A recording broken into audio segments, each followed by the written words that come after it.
नमस्कार. जर तुम्हाला पॉलिटीमधील राष्ट्रपती संबंधी कलमा पाठ नसतील तर अवघ्या पुढच्या 5 ते 6 मिनिटांमध्ये संपूर्ण कलमा तुम्हाला पाठ होणार आहेत.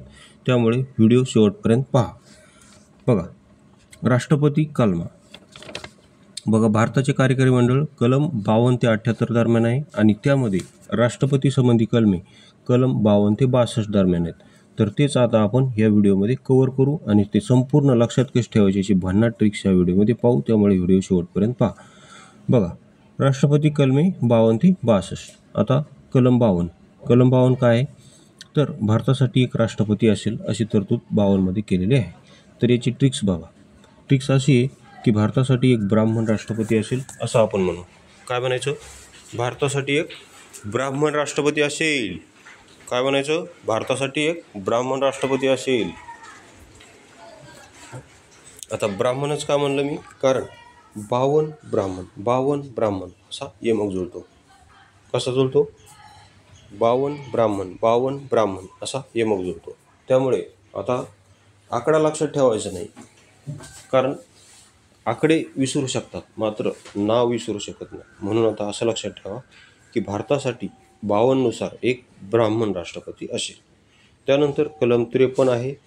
संघराज्याचे सर्व कामकाज हे राष्ट्रपतीच्या नावाने चालेल. संघराज्याचे सर्व कामकाज कोणाच्या नावाने चालेल? राष्ट्रपतीच्या नावाने. बघा, अगोदर राष्ट्रपती पद घ्यायचं, नंतर लगेच त्याला कामाला लावायचं, असं लक्षात ठेवा. म्हणून 53 मध्ये संघराज्याचे सर्व कामकाज त्यांच्या नावाने चालेल. त्यानंतर 53(2) ते सरसेनापती असतील तिन्ही संरक्षण दलाचे. त्यानंतर 54 आणि 55 हे दोन्ही सारखेच वाटतात, मात्र थोडासा फरक आहे. हा फरक तुम्ही इथे लक्षात घ्या. 54 मध्ये फक्त राष्ट्रपती निवडणूक हे 2च शब्द आहेत, राष्ट्रपती निवडणूक. आणि 55 मध्ये राष्ट्रपती निवडणूक पद्धत हे 3 शब्द आहेत. हे लक्षात ठेवा. ज्यामध्ये पद्धत हा शब्द असेल का, पद्धत, ते कलम 55 आहे. फक्त पद्धत, राष्ट्रपती निवडणूक पद्धत, ह्या पद्धत जो शब्द आहे तो कलम 55 मध्ये. एवढं लक्षात ठेवा. आणि पद्धत कोणाकडून घेतली आपण? तर आयर्लंड या देशाकडून. कोणाकडून घेतली? आयर्लंड या देशाकडून. त्यानंतर 56 सर्वात महत्त्वाचं बघा, राष्ट्रपती पदाचा कार्यकाळ.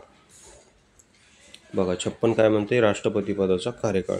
तर हे खूप लक्षात ठेवण्यासाठी सोपं आहे. बघा, पूर्वीच्या काळी, आता गाड्या आहेत, मात्र पूर्वीच्या काळी घोडागाडीमध्ये राष्ट्रपती बसून ऑफिसला जायचे. म्हणजे आपले भारताचे पहिले राष्ट्रपती राजेंद्र प्रसाद घोडागाडी किंवा त्याला छकडा म्हणतात, छकड्यात बसून ऑफिसला जायचे. असं आपण ट्रिक्सनुसार लक्षात ठेवू. ते कशातही जाऊ, आपल्याला काय हे नाही, फक्त ते घोडागाडीत किंवा छकड्यात जातं ते असं तुम्ही लक्षात ठेवा. आता छकडाच का म्हणलं मी? कारण 56 छकडा असा यमक जुळतो, म्हणून तसं लक्षात ठेवा. बघा, अशा ट्रिक्स जर तुम्हाला पॉलिटीच्या सर्व कलमांची पेड PDF हवी असेल तर तुम्ही मला या नंबरवर संपर्क करू शकता. 84 21 90 83 84. 84 21 90 83 84. आपल्याकडे पॉलिटी, तसेच सायन्स, तसेच इंग्लिश व्होकॅब्युलरी संपूर्ण ट्रिक्ससह पेड PDF बनवलेली आहे. जर हवी असेल तर या नंबरवर संपर्क करू शकता. त्यानंतर कलम 57 बघा. कलम 57 आहे, पुनर्निवडणुकीस कितीही वेळा पात्र. म्हणजे भारतीय राष्ट्रपती एकदा निवडणूक झाली, 5 वर्षाचा कार्यकाळ संपला, तर ते असं 5-5 वर्षांनी कितीही वेळेस निवडणूक लढवू शकतात. मात्र अमेरिकेत तसं नाही. अमेरिकेत फक्त 2च वेळेस ते निवडणूक लढवू शकतात. मात्र भारतात कितीही वेळेस निवडणूक लढवू शकतात, त्यासाठी कुठलीही मर्यादा नाही. मग आता याला कसं लक्षात ठेवायचं? 57 मध्ये शेवटी 7 आहे. तर भारतीय स्त्रिया काय म्हणतात की मला 7 जन्म एकच पती पाहिजे. म्हणजे परत तेच राष्ट्रपती, तेच पती म्हणजे राष्ट्रपती, परत तेच. तर असं लक्षात ठेवू शकता. त्यानंतर कलम 58 आहे, राष्ट्रपतीची पात्रता किंवा अर्हता. राष्ट्रपती पदासाठी कोण पात्र ठरतो, कोण नाही, असं कलम 58 मध्ये दिलेलं आहे. बघा, पात्रता काय? किती व्यक्ती भारतीय असावी, त्या व्यक्तीचे वय 35+ असावं आणि ती लोकसभेवर निवडून येण्यास पात्र असावी. अशा एवढ्याच राष्ट्रपती पदाच्या पात्रता आहेत. तर ह्या सगळ्या पात्रता आठवलेंमध्ये आहेत, असं आपण ट्रिक्स लक्षात ठेवू. की आठवले काय म्हणतात की माझ्यामध्ये राष्ट्रपती होण्याची पात्रता आहे, त्यामुळे मला आता राष्ट्रपती पदासाठी उभे राहायचे आहे.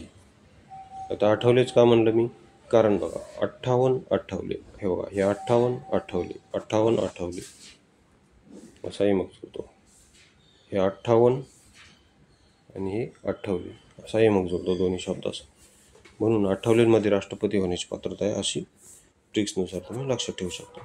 त्यानंतर कलम 59च्या आधी 60 पाहू, नंतर 59 पाहू. बघा 60 काय, राष्ट्रपती पदाची शपथ, आणि शपथ कोण देतात? सरन्यायाधीश.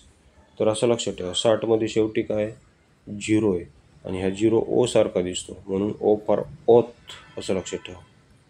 ऑथ, राष्ट्रपती पदाची ऑथ असं लक्षात ठेवा. बघा ऑथ. आणि आता 59 बघू. आता 59 काय आहे? शर्ती आणि अटी. तर असं लक्षात ठेवा, राष्ट्रपतीला त्यांच्या पदाची शपथ घेण्याच्या पूर्वी त्या पदाच्या संपूर्ण शर्ती आणि अटी मान्य कराव्या लागतात. त्या मान्य केल्या तरच त्यांना शपथ दिली जाते, असं आता तुम्ही लक्षात ठेवू शकता. तर अशा प्रकारे या व्हिडिओमध्ये आज आपण राष्ट्रपती संबंधीच्या संपूर्ण कलमा पाहिल्या आहेत.